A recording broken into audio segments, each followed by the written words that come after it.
Hi everyone, this is my response for discussion board 4. I'm doing question 2 and says a mental status exam conducted by a counselor to describe a client's level of functioning and self-presentation is usually conducted in the initial session or intake interview. Review the categories of information addressed in a mental status exam report. So the categories that are addressed in a mental status exam report are appearance, attitude, activity. Number 2, mood and affect, speech and language, thought process, thought content and perception, cognition and insight and judgment.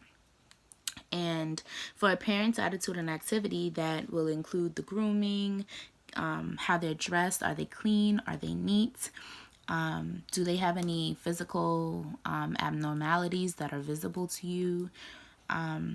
Do they smell? Do they have body odor? Or are they just well put together overall? So that's what we'll go in that part.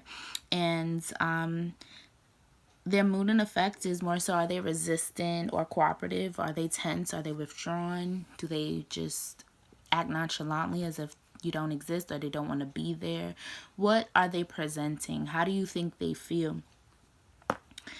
For speech and language, you're looking for signs of, substance abuse, and if they may be depressed or if they're manic or if they're just overall down and out. And how that would be assessed is through their tone of voice, what they say, are their speech slurred, what's the pace of the speech, are they consistent with their sentences. So it's really looking for the flow and if they are able to articulate themselves. And some other things that was for mood and affect is just seeing if the person is angry or if they are anxious or just overall uncomfortable with being in your presence at that time. The thought process and the thought content and perception is similar to the speech and language, but it is a separate category. And that again is just, are they able to articulate themselves? And if they're telling a story, are they consistent with the story that they're telling? Does it make sense? Is it coherent?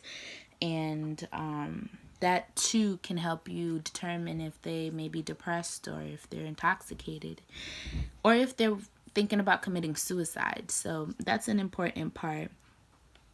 Last and not least, there's cognition and there's insight and judgment. So the cognition goes hand in hand with that as well. And overall insight and judgment is, what do you think of the client sitting in front of you? You are the first, you are the person that's actually getting to experience them, and how they make you feel as a counselor. Are you uncomfortable? Are you comfortable? Do you think this person needs help? Does this person needs to be referred out? So some cultural, ethnic, socioeconomic status, or gender individual influence